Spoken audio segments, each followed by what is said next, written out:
রাজধানীর কোরবানির পশুর হাটগুলো এখন জমজমাট। বৃষ্টির কারণে ক্রেতার উপস্থিতিতে একটু ছন্দপতন ঘটলেও বিক্রিতে খুব বেশি প্রভাব পড়েনি। কালশী এলাকার কোরবানির পশুর হাটের খবর জানাতে সরাসরি যুক্ত হচ্ছেন সহকর্মী আঞ্জাম খালেক।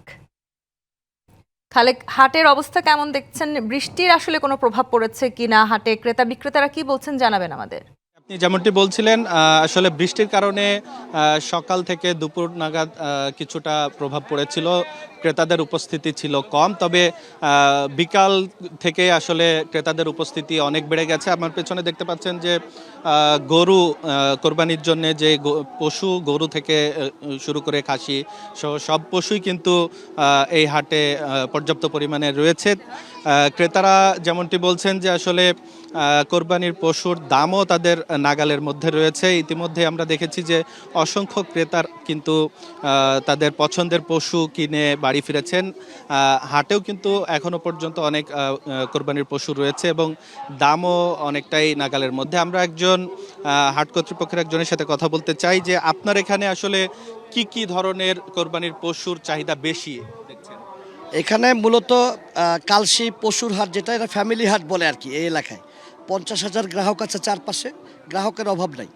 তো পশুর যেটা আমরা গত বছর থেকে যেহেতু শুরু করেছি, আমাদের অবজারভেশন হচ্ছে এখানে শুধুমাত্র পশু যেটা বেশি হয় সেটা হচ্ছে মিডিয়াম রেঞ্জের যে পশুগুলো আছে, গরু। মিডিয়াম রেঞ্জের গরুর জন্য এখানে পর্যাপ্ত পরিমাণ একেবারে ক্রেতা রয়েছে, যা ক্রেতার উপচে পড়া ভিড় রয়েছে, কিন্তু আমরা আসলে সেই পরিমাণ পশু আসলে দিতে পারছি না। এটাই সত্য। আমাদের যদি এখানে আরো 4-5 হাজার পশু থাকতো, আমরা হয়তো আজকেই সেল করে ফেলতাম। বিষয়টা এরকম। সময় তো শেষ, আর মাত্র একদিন বাকি। আগামীকাল কেমন হবে পশুর হাটের বেচা কেনা, কি মনে করছেন? আজকে রাত্রে বেশ কিছু পশু এখানে আসবে এবং আগামীকালকে যে কেনাকাটা শেষ দিনের, আমরা আশা করতেছি যে আগামীকাল বিকাল 5টার মধ্যে সবগুলো পশু আমরা সেল করে আমরা ইনশাল্লাহ এই হাট ক্লোজ করে দিব। আপনার এই হাটে আসা ক্রেতারা কি স্বস্তিতে আছেন? মানে দাম কি নাগালের মধ্যে আছে?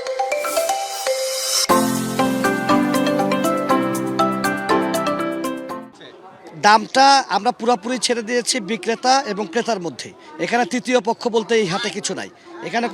এখানে কোনো এক্সট্রা যে আমাদের যারা কাজ করে তারা সার্বক্ষণিক নজর রাখছেন যাতে কোনো দালাল ঢুকতে না পারে। এটা দালাল মুক্ত হাট এবং ফ্যামিলি হাট যেটাকে বলে, বাচ্চাদেরকে সাথে নিয়ে যাতে কেনাকাটা করতে পারে। কোনো সমস্যা নাই, দামটা এখনও পর্যন্ত নাগালের মধ্যে আছে, যেহেতু আমরা প্রত্যন্ত চর থেকে ব্যাপারীদেরকে এখানে নিয়ে এসেছি নিজেরা কথা বলে। ধন্যবাদ আপনাকে। আমরা আরেকজন গরুর আসলে ব্যাপারীর সাথে কথা বলেছিলাম। তিনি কিন্তু জানিয়েছেন যে তিনি যে গরুগুলো নিয়ে এসেছেন, অর্থাৎ 18 থেকে 20টি গরু নিয়ে এসেছিলেন, কিন্তু ইতিমধ্যেই 15টি গরু বিক্রি হয়ে গেছে। এমন অবস্থায় কিন্তু বেশিরভাগ ব্যাপারীর ক্ষেত্রেই, অর্থাৎ এখানে কিন্তু গরু ছাগল সব বিক্রি মোটামুটি শেষের দিকে আর কি। তো এই ছিল কালশী পশুহাট থেকে আমার কাছে সর্বশেষ। আঞ্জাম, ধন্যবাদ আপনাকে।